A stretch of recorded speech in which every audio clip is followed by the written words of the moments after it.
tetapi tidak ada yang mengakar. Kritikan Rizik Syihab itu tidak ada yang mengakar. Iya, banyak di Bandung, di Cianjur, di Bogor itu ada namanya PHB. Apa itu? Pecinta Habib Bahar.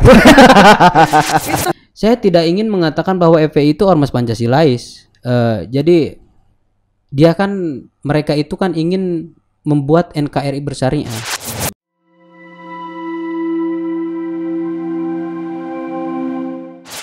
Kang, tapi saya sih ingin ini ya, coba menggarisbawahi tadi kalau soal terkait Habib itu ya. Kalau soal terkait Habib memang yang sekarang lagi rame. Kalau secara sebenarnya kan secara ketauhidan itu fenomena Habib Rizik misalkan gitu kan. Kalau secara ketauhidan itu kan sebenarnya nggak melenceng dalam tanda kutip ya kalau secara ketauhidan. Ini kan hanya masalah problem politik. Nah, dalam konteks politik ada juga yang bicara bahwa penting juga tuh gitu kan eksistensi kelompok-kelompok itu yang keras gitu kan dalam berdakwah, dalam menerapkan amar ma'ruf nahi mungkar gitu kan. Nah, itu gimana tuh menurut karena juga FPI misalkan contohnya. Kalau di grassroots, di akarnya itu kan sebenarnya mereka irisannya juga Ahlussunnah wal Jamaah sebenarnya kan betul. Gitu. Nah, itu gimana itu? Mungkin bagi saya juga penting gitu.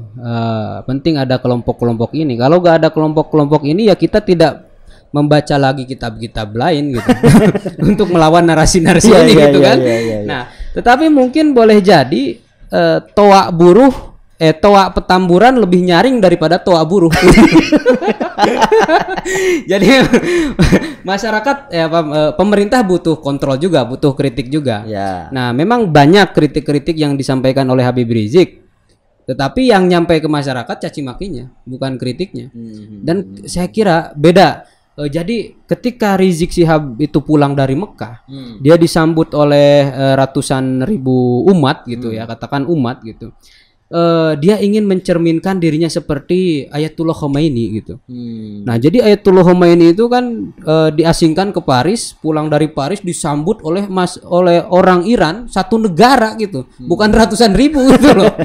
Satu negara mencintai Imam Khomeini. Dan ketika dia di Paris, dia melancarkan revolusinya, misi revolusinya itu dengan strategi xeroxasi. Dulu ada mesin fotokopi xerox gitu. Nah, itu di fotokopi terus disebar-sebarin wejangan-wejangan Ayatullah Khomeini. Kalau sekarang Rizik Syihab mungkin melalui YouTube ya. Melalui Front TV gitu. Tetapi melalui WA dan lain sebagainya, fitnah-fitnah dan lain sebagainya. Tetapi tidak ada yang mengakar. Kritikan Rizik Syihab itu tidak ada yang mengakar. Beda dengan Ayatullah Khomeini gitu. Jadi tidak terlalu menarik simpati umat untuk melakukan revolusi yang digagas oleh Rizik Syihab gitu.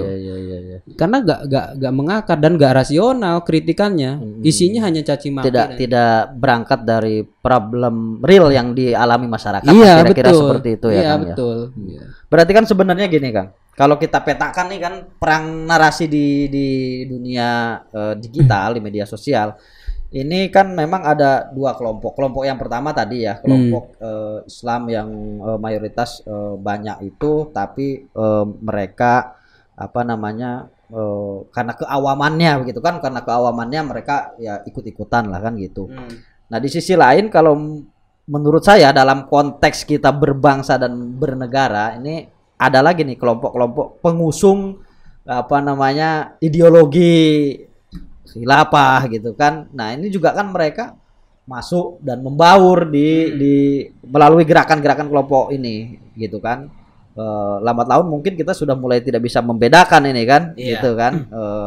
Masuk ke kelompok-kelompok ini. Karena yang saya tahu, koreksi kalau salah gitu kan.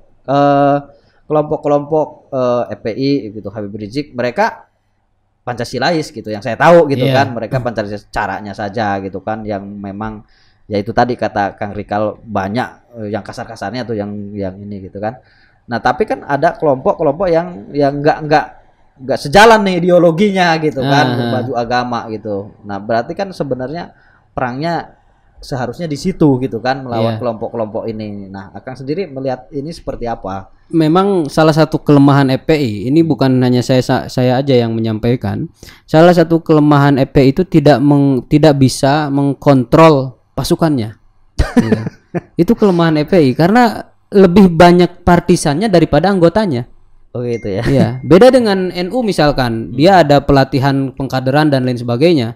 Ada PKD, terus PKN dan lain sebagainya. FPI juga mungkin ada kali. Iya, ada, tetapi partisannya lebih banyak daripada anggotanya gitu. Banyaknya ABG juga banyak luar. Iya, iya banyak di Bandung, di Cianjur, di Bogor itu ada namanya PHB.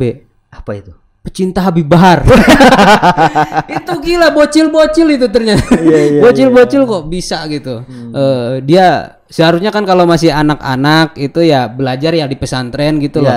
Ini jadi PHB, ikut PHB, dia gak ngaji, dia ikut kerumunan PHB itu, pecinta Habib Bahar itu. Dan itu bocil-bocil, itu anak-anak yang demo-demo itu kan itu dari PHB itu.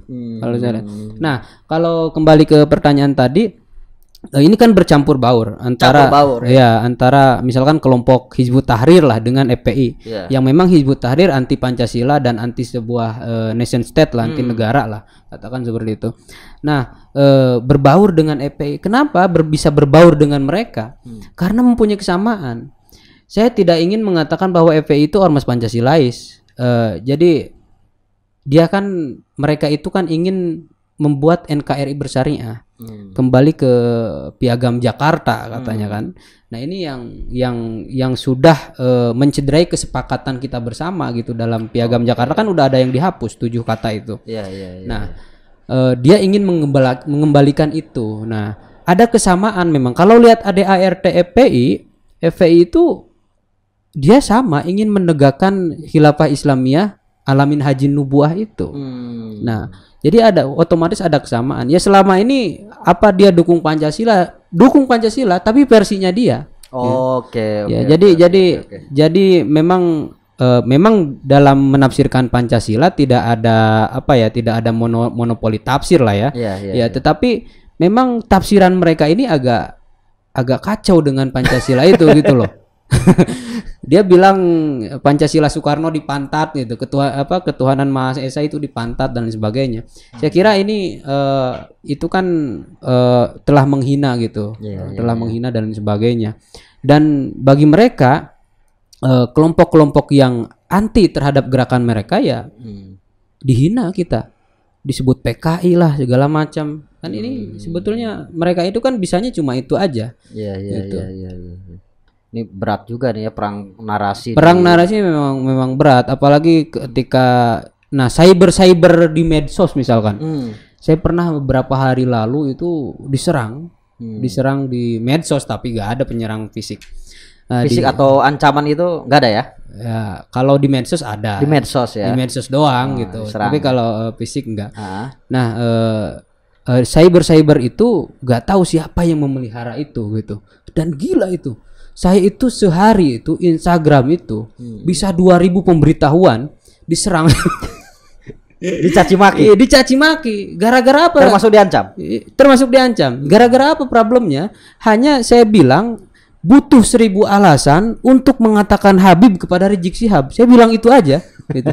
Dan saya menggunakan logika dan analoginya Habib Syatiri dalam kitab Siratus Salaf tadi gitu. Jadi kata Habib Syatiri ya bukan Habib, Sayyid gitu. Ya saya cukup mengatakan bahwa Rizik Syihab itu ya Sayyid bukan Habib gitu.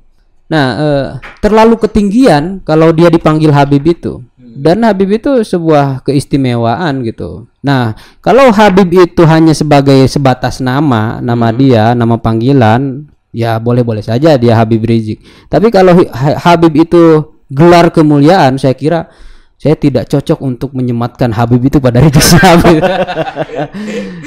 Dan itu Kang Rikal banyak yang ya. Iya, banyak yang nyerang. Banyak yang nyerang. Tapi gak lama, cuma berapa hari doang. Oke. Nah,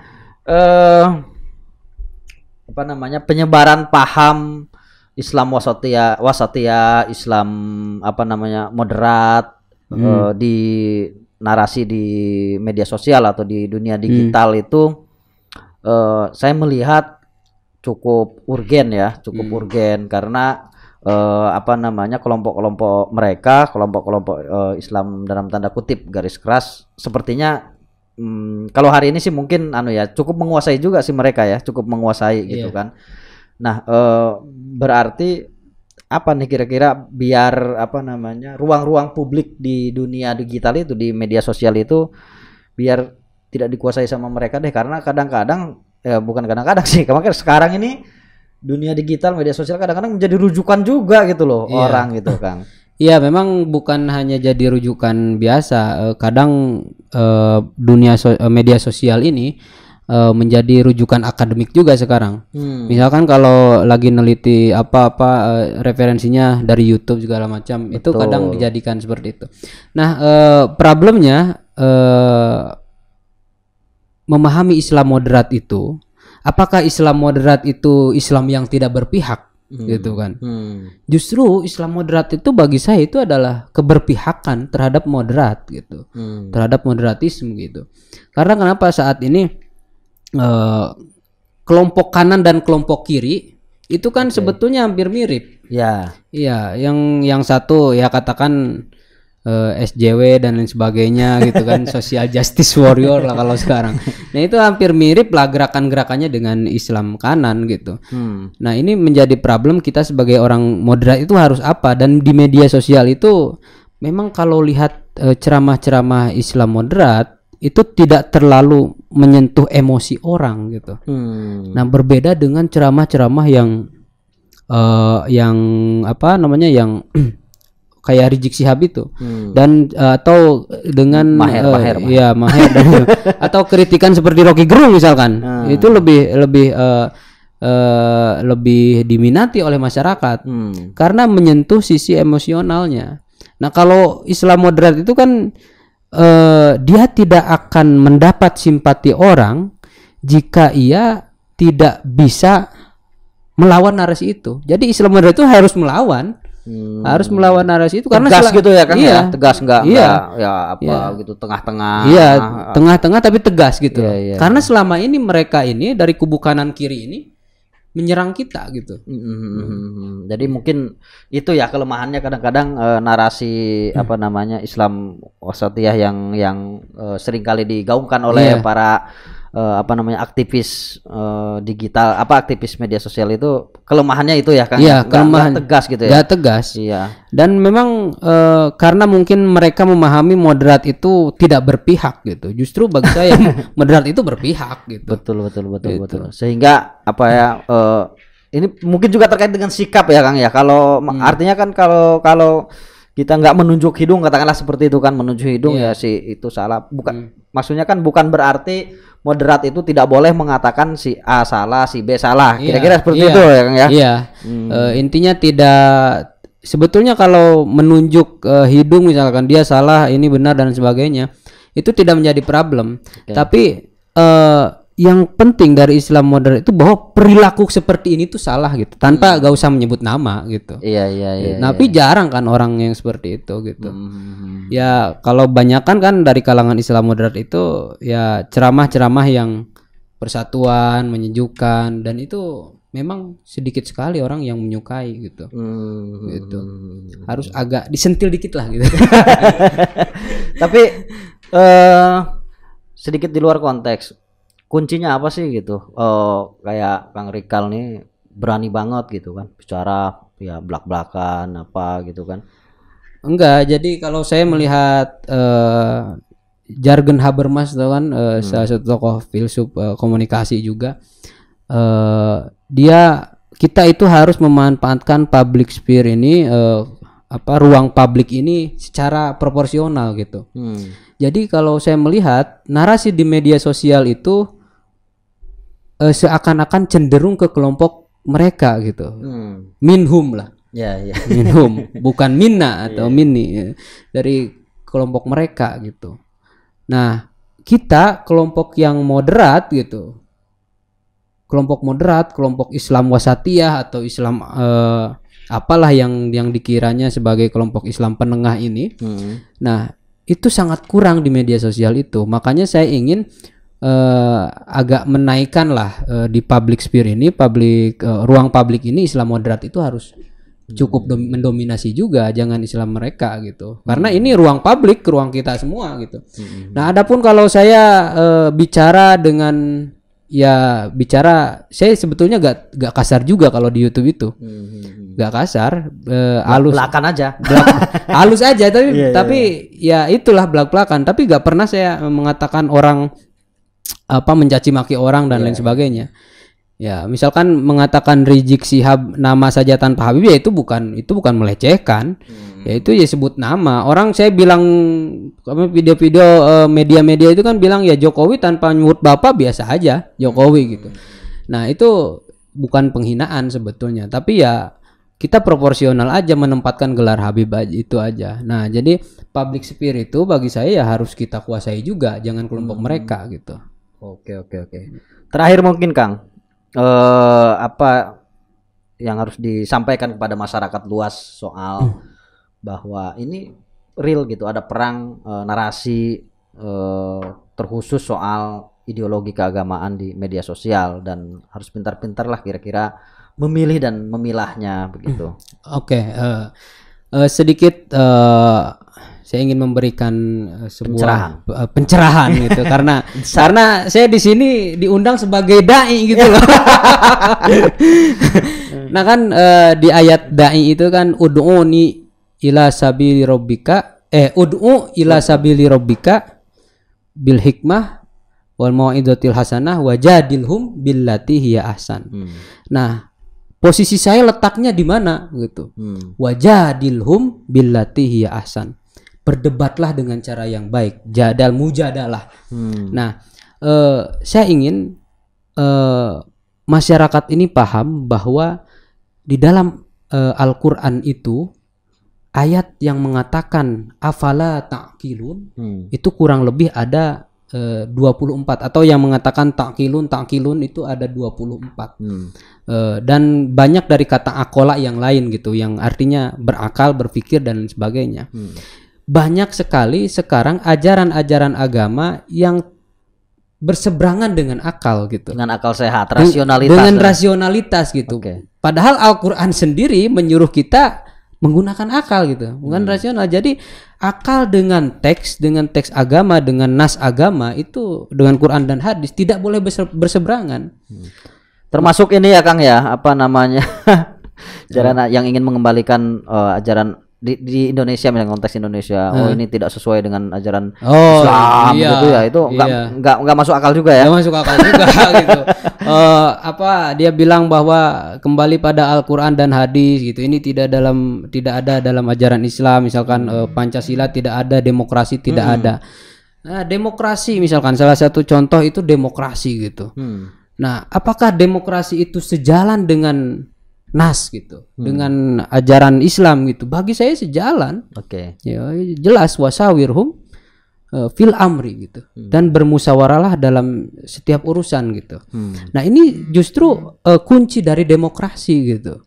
Nah ini salah satu yang disalahpahami oleh mereka, sehingga mereka mengatakan bahwa khilafah harus tetap tegak gitu. Dan Mas, di dalam Al-Quran itu gak ada Tuhan itu menyuruh kita untuk mendirikan khilafah, itu gak ada. Ada juga ayat yang mengatakan inni ja'ilung fil ardi khalifah. Aku telah menjadikan Adam sebagai khalifah. Kenapa dijadikan khalifah? Baca lagi dong ayat selanjutnya, wa 'allama adamal asma'a kullaha tsumma aradahum. Allah telah mengajarkan kepada Adam nama-nama seluruh isi alam dunia ini gitu. Sehingga dengan pengetahuan Adam yang diberikan oleh Allah, Adam menjadi seorang khalifah gitu.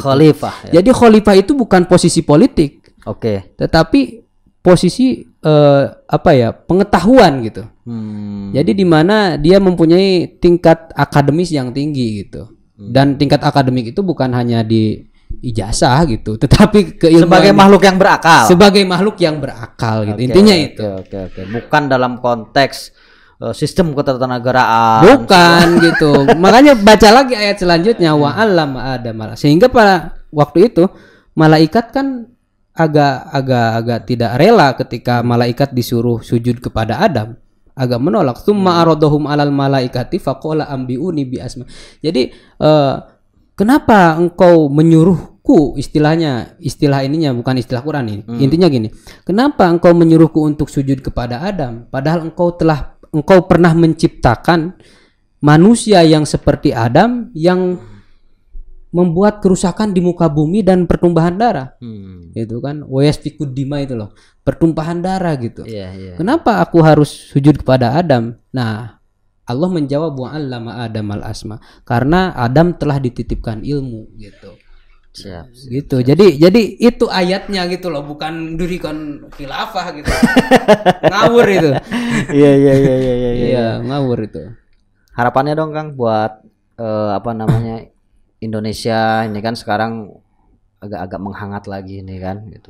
Saya kira saya ingin mengapresiasi betul kepada aparat, kepada TNI Pangdam Jaya yang telah membersihkan sampah-sampah baliho itu gitu. Kenapa harus TNI sih? Turun. Iya, kenapa harus TNI gitu loh? Apakah ini berat banget gitu loh? Enggak. Jadi negara nggak boleh kalah ya. Negara nggak boleh kalah gitu. TNI Polri itu adalah aparat penegak hukum. Untuk apa? Untuk melindungi segenap rakyat Indonesia dan negara gitu dan bangsa ini gitu. Jadi tidak boleh masa negara kalah sama ormas gitu. Ormas cuma berapa orang. Jadi intinya gitu, berpikirlah gitulah intinya. Oke, siap. Gunakanlah akal ya. Iya, gunakanlah akal karena agama tanpa akal itu akal-akalan. Omong kosong. Agama tanpa akal ya omong kosong gitu. Siap. Agama akal bukan akal-akal. Bukan akal-akalan. Awalnya namanya itu. Bukan agama akal TV. Agama akal bukan akal-akalan. Awalnya itu kan. Agama akal bukan akal-akalan. Oke. Oke, Kang Rikal.